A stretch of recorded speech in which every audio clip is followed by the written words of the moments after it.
Security forces کا دہشت گردوں کے خلاف بلوچستان کے علاقے ہوشاب میں آپریشن ISPR کے مطابق گھات لگائے دہشت گردوں کی فائرنگ سے 2 اہلکار شہید اور 1 سپاہی زخمی ہوا۔ میجر ثاقب حسین اور نائک باقر علی بہادری سے لڑتے ہوئے وطن پر قربان ہو گئے۔ دہشت گردوں کی سرکوبی کے لیے سیکیورٹی فورسز نے علاقے کی ناکہ بندی کر دی ہے۔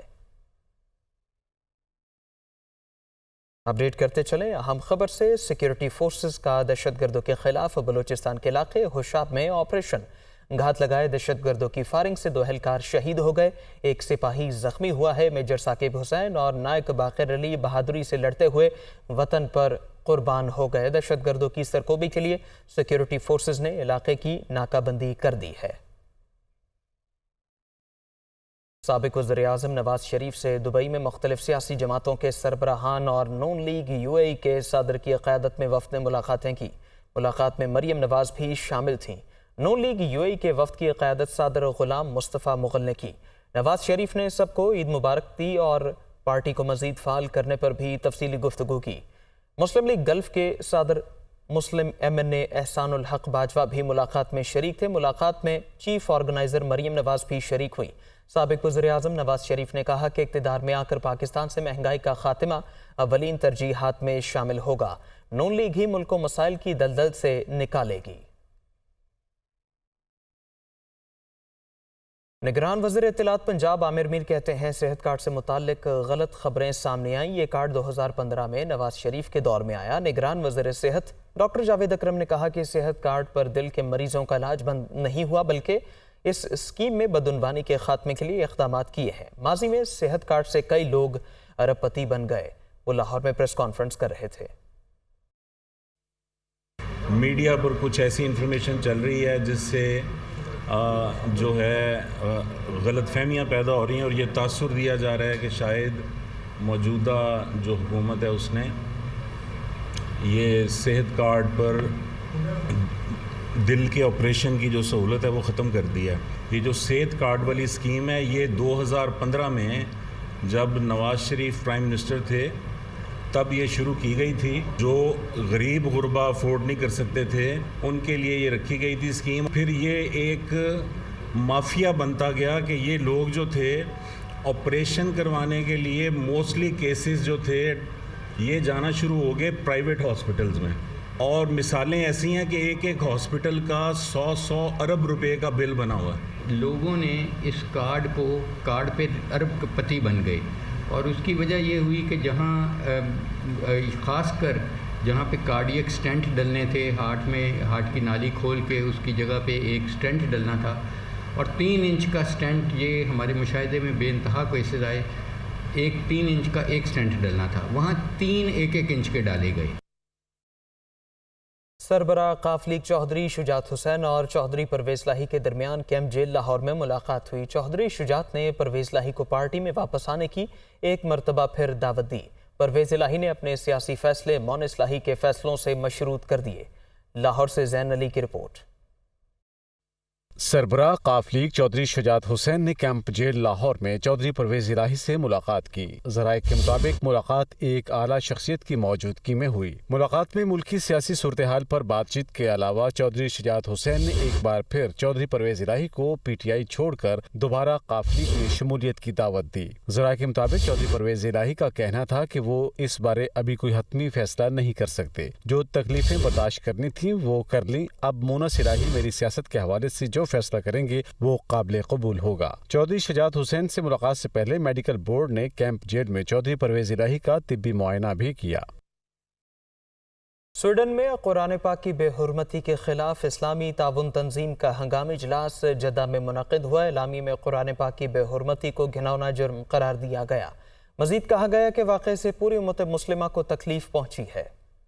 سویڈن میں قرآن پاک کی بے حرمتی کے خلاف ہر طرف غم و غصے کی لہر ہے۔ OIC کا ہنگامی اجلاس منعقد ہوا جس میں کہا گیا کہ اسلام و فوبیا کے خلاف مشترکہ لایا عمل کی ضرورت ہے۔ بین المذاہب ہم آہنگی کا تقاضا ہے کہ ایسے واقعات سے بچا جائے۔ اعلامیے میں کہا گیا کہ تنظیم قرآن پاک اور اسلامی اقدار پر حملوں اور توہین کی شدید مذمت کرتی ہے۔ اقوام متحدہ چارٹر کے تحت تمام ریاستیں نسل، جنس اور زبان کی اس بات کی پابند ہیں کہ مذہب اور انسانی حقوق کا احترام کیا جائے۔ OIC کا کہنا تھا کہ ایسی سنگین کارروائیاں لوگوں کے درمیان باہمی باہمی احترام اور باہمی ہم آہنگی کو نقصان پہنچاتی ہیں۔ حکومتیں دوبارہ ایسے واقعات رونما ہونے سے روکنے کے لیے مؤثر اقدامات کریں۔ اجلاس میں قرآن کریم کی بے حرمتی کے بعد پیدا ہونے والی صورتحال کا جائزہ لیا گیا، جبکہ اجلاس میں ان مذموم کارروائیوں کے رد عمل میں مناسب اقدامات پر تبادلہ خیال کیا گیا۔ اجلاس میں پاکستان، اردن، انڈونیشیا، ملائیشیا، آذربائیجان، متحدہ عرب امارات، بحرین سمیت رکن ممالک کی ایگزیکٹو کمیٹی کے ارکان بھی شریک تھے۔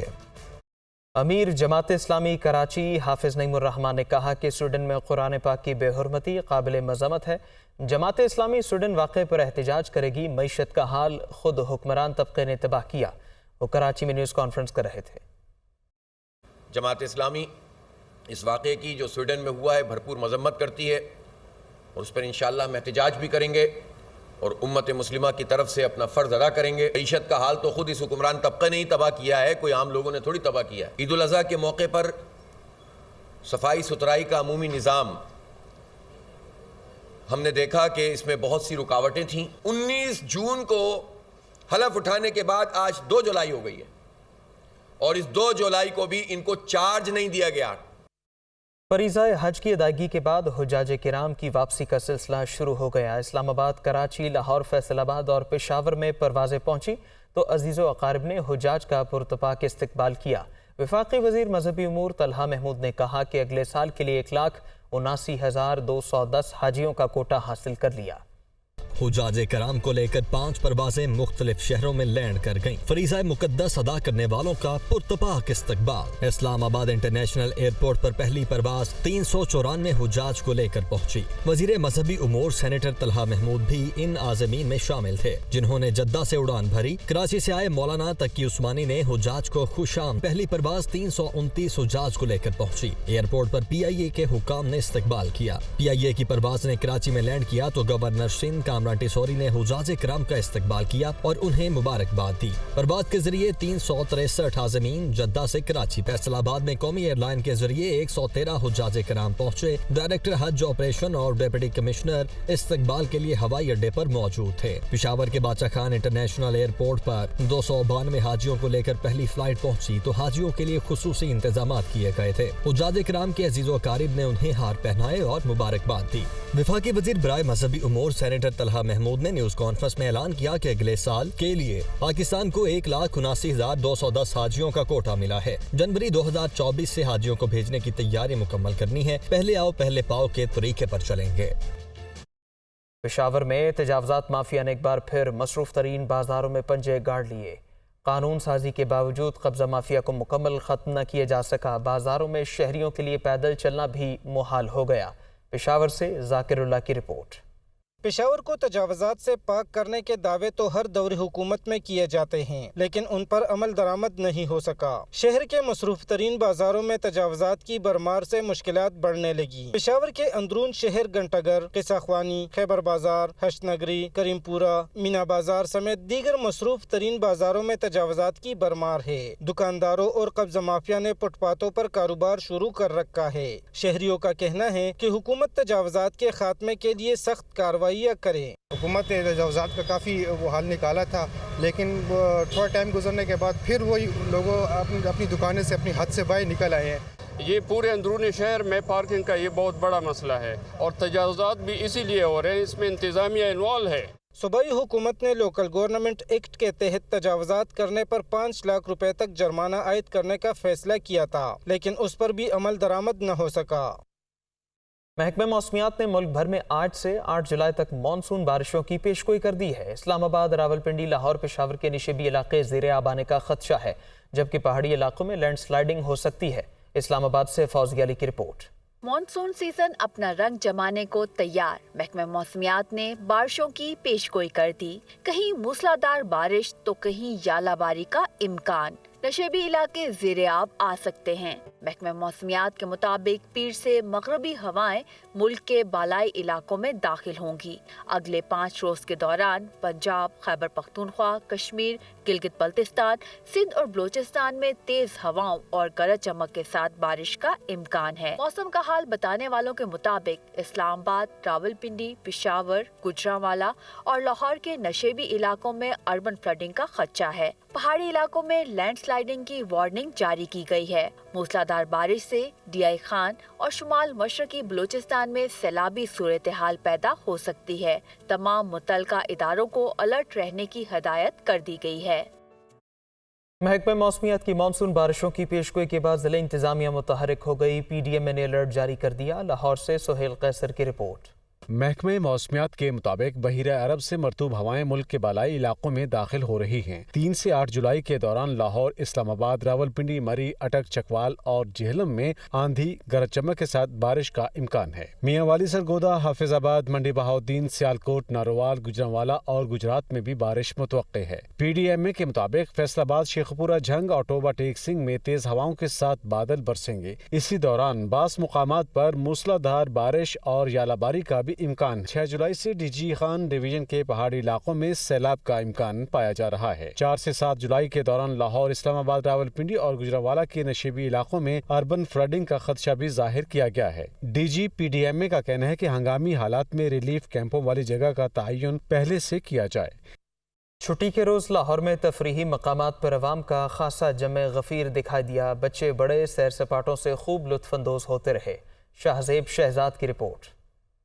عید کی چھٹیوں کے ساتھ ہی ویکینڈ نے لاہوریوں کا مزہ دوبالا کر دیا۔ شہر کے باغوں میں لوگوں کا رش لگ گیا۔ قربانی کی مصروفیات سے فراغت کے بعد شہری چہل پہل کرنے باغات میں آ پہنچے۔ فیملیز نے کشتی کی سیر کی تو بچوں نے بھی خوب جھولے لیے۔ شہریوں کا کہنا ہے کہ عید پر مہمانوں کی دیکھ بھال کرنے کے بعد اب فرصت ملی ہے کہ سیر سپاٹے اور کچھ ہلا گلا کریں۔ بچوں کی فرمائش پر ان کو جھولے دلوانے لے آئے ہیں۔ جھولوں سے محظوظ ہوتے بچوں کا کہنا تھا کہ جھولے عید کا مزہ دوبالا کر دیتے ہیں۔ عید نام ہی کھانے پینے اور جھولے لینے کا ہے۔ پپا کے آپی کے یہاں پہ ماموں رہتے ہیں، ہم ان کو ملنے آئے ہوئے تھے اور وہ ہمیں یہاں پہ لے کے آئے ہیں اور ہم نے بہت انجوائے کیا۔ گھر میں بچوں نے ضد کی کہ عید کا دن لگے ہوئے اور ہمیں پارک لے کے چلو۔ باقی یہ لاہور کا پارک ہے، یہ بڑا زبردست پارک ہے۔ آج ہم یہاں پہ گھومنے ہیں، بہت ہسٹوریکل پلیسز دیکھ رہے ہیں کیونکہ ہمیں پتہ نہیں تھا تو ہم نے کہا سارا یہاں سے ٹور کر لیتے ہیں، تو اس لیے آئے تھے بابا صاحب۔ ویکینڈ پر فیملیز اور بچوں کے رش کے باعث پارکوں میں خوب رونقیں رہیں۔ عید کی چھٹیوں کا آخری روز لاہور چڑیا گھر میں بچوں نے خوب موج مستی کی۔ بچے اپنے من پسند جانوروں کو دیکھ کر لطف اندوز ہوتے رہے۔ عید کی چھٹیوں کے بعد ویکینڈ کو یادگار بنانے کا مشن لاہوری فیملیز کے ہمراہ بچوں کی فرمائش پر چڑیا گھر کی سیر کو پہنچے۔ اپنے من پسند جانوروں اور پرندوں کو دیکھ کر بچے انتہائی پرجوش نظر آئے۔ تصویریں اور سیلفیاں بھی خوب بنی۔ بچوں نے چڑیا گھر کی سیر کو عید کی خوشیوں سے مربوط کیا۔ کہتے ہیں سیر کے ساتھ ساتھ بہت سی معلومات بھی ملی۔ لاہور زو میں آیا ہوں، مجھے سب سے اچھا اینیمل کینگرو لگا ہے، مجھے لائن اچھا لگا، ٹائگر۔ بڑوں کا کہنا ہے کہ بچوں کے ساتھ ایسی تفریح دل و دماغ کو فریش کر دیتی ہے۔ آج کل جس طرح سے آپ کو پتہ ہے کہ ایک پریشر میں ہر بندہ، ٹینشن کا ماحول چل رہا ہے، اس سے نکل کے یہ انٹرٹینمنٹ کرنا ہر بندے کے لیے ضروری ہو گیا ہے۔ بچے اگر تفریح کے لیے چاہیں تو ان کو ادھر لے آئیں، انجوائے کرتے ہیں اور بچے بھی خوش ہو جاتے ہیں، بڑے بھی ساتھ میں بچوں کو ریلیکس کروا دیتے ہیں۔ لاہور چڑیا گھر انتظامیہ کا کہنا ہے کہ سیاحوں کے لیے عید سے لے کر اب تک ہر ممکن بہتر انتظامات کیے گئے ہیں۔ عید کی آخری چھٹی پر اسلام آباد کے باسیوں نے بڑی تعداد میں تفریحی مقامات کا رخ کیا۔ جہاں شہری لطف اندوز ہوتے رہے، وہیں مختلف مقامات پر ٹریفک جام بھی رہی۔ حریم جدون کی رپورٹ۔ اسلام آباد میں تفریحی مقامات پر شہریوں کا ہلا گلا۔ اتوار کی چھٹی کو خوب انجوائے کیا۔ اسلام آباد کے تمام تفریحی مقامات پر جانے والی سڑکوں پر گاڑیوں کی لمبی قطاریں لگ گئیں۔ گرمی کے ستائے عوام نے قدرتی جھرنوں اور مارگلا کی پہاڑیوں کا رخ کیا۔ شہری خوبصورت نظاروں سے لطف اندوز ہوئے اور تصویریں بنا کر ان لمحات کو یادگار بنایا۔ میری عید کی چھٹیاں بہت اچھی گزری اور میں نے آج کیونکہ پاپا کی لاسٹ چھٹی تھی، نانوں کے ساتھ ہم لوگ ادھر جاپنیز پارک آ جاتے ہیں اور ہم نے بہت زیادہ انجوائے کیا۔ چھٹیوں میں کافی مزہ آیا، ہم لوگوں نے بہت انجوائے کیا اور آج کی بس ایک لاسٹ چھٹی تھی تو ہم لوگ ادھر گھومنے پھرنے آئے تھے اور اب بس کل پھر سے وہی مطلب سب کو آفس وغیرہ سٹارٹ ہو جائے گا اور ہمارے بھی ایسی پڑھائی وغیرہ۔ اور عید کی چھٹیاں اچھی تو گزری ہیں پر عید کے کیونکہ 3 دن تھے تو دعوتوں کی وجہ سے اور قربانی کی وجہ سے ہم لوگ زیادہ باہر نہیں نکل سکے۔ شہریوں کے لیے موج مستی کا آج آخری دن تھا، کل سے معمولات زندگی کا دوبارہ آغاز ہو جائے گا۔